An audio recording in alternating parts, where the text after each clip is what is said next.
زموږ ستاسې مشهور عبدالرحمن بابا دا خو داسې شاعر تیر سوی دی چې په ټوله پښتونخوا کې د پښتنو په ژبه کې به داسې بل شاعر تیر نشي. دومره صوفي او دومره ذاکر او دومره تکړه شاعر تیر سوی دی. د عبدالرحمن بابا د یو بل عالم سره انډیوالي وه. د طالبانو دور دی، طالبین دور دی. قصه تر دې پورې درته کوم چې د استاد اجازه او د استاد سره تعلق او د استاد سره مشوره څومره ګټې لري. عبدالرحمن بابا د خپل ملګري سره یو ځای ولاړی سبقان وایي. هغه ملګری یې ورسره د دیر دی. کله چې ولاړه په سبقانو پسې بیا ملګري وویلې چې زه پر دې پلانکي استاد سبق وایم،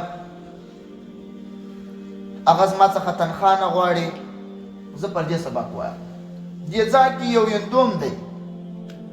یندو بیا ښه عالم دی. خالص یو عیب دا لري چې یندو دی او بل عیب دا لري چې تنخوا غواړي. کله چې عبدالرحمن بابا ورغلی ورته کښېنستی، زه سبقونه وایم، هغه ورته دوه شرطونه مې دي. یو شرط دا دی چې سبق به نه قضا کوې، دویم شرط دا دی تنخوا به راکوې، هره ورځ به یوه روپۍ راکوې. دا شرط غواړم، تنخوا خامخا غواړم. هغه ورته وویل چې ښه ولو تنخوا غواړم. هغه بل سړي زارۍ ورته وکړې چې زما دلته استاد دی، هم مسلمان دی، هم تنخوا نه غواړي. بس عبدالرحمن بابا د دې استاد سره وخت تېر کړي. سبقونه وایي وایي وایي وایي وایي. کله چې د سبقونو اخره وخت راورسېدی، پخوا طالبان داسې نه وو، 3 میاشتې بیا سبق و بیا به غورځېدلي وو. پخوا طالبان داسې وو، هغه کم سبق بیا 4 کاله و 3 کاله و. پر یوه پښه بیا پر یوه ځای 4 کاله و 3 کاله وخت تېروي. د سبقانو چې اخره سوه انډیوال یې وویل چې زه خو ځم. عبدالرحمن بابا ورته وایي چیرې ځې؟ وایي ځم سبقانو څخه. بس وایي ځم. هغه روان سو. عبدالرحمن بابا ورته وایي تا خو د دې استاد څه یو اجازه، یو مشوره، د دې ځای څخه خپل کلي و کور ته روان یې، د یو درس طریقه، د یو توصیه، هېڅ هغه نه غواړي. دا خو ولاړ. عبدالرحمن بابا را ولاړ سو، خپل هندو استاد ته راغی. ورته ویې ویلې چې زما خو نور وخت پوره سو، نور زه ځم ستا څخه اجازه غواړم. ته مې استاد یې، ستا سره مې وخت راکړه. هندو استاد لاړی کور ته. د ټول کال چې هر څونه وخت یې تېر کړی، د ټول کلو تنخوا یې ورته راواخیستل چې دا خو دې تنخوا ده، تنخوا مې په دې خاطر نه درڅه اخیستل، تنخوا مې په دې خاطر نه درڅه اخیستل چې زه د روپو شوق مې درلودی.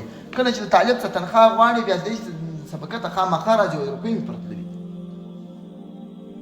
دا دې تنخوا ده او 3 توصیې ورته وکړي. او بیا دا ورته وویل چې د مسلمانۍ دغه وفاداري ده، ایمان یې مروی، کلمه یې. کله چې هغه عالم راغی خپلې علاقې ته، هغه عالم په فتنو مشکلاتو باندې اخته سو، د علم خوا ځینې پاته سوه، تهمتونه سوه، علم درسه کې ځینې پاته سو. عبدالرحمن بابا چې کله علاقې ته راغی، د خپلې زمانې عالم، د خپلې زمانې صوفي او د خپلې زمانې ذاکر هغه کس ځینې جوړ سو چې د عبدالرحمن بابا یې موږ تاسې تعبیروو چې په ټول پښتنو کې به بل داسې شاعر نشي کېدی. دومره تکړه سره ځینې جوړ سو.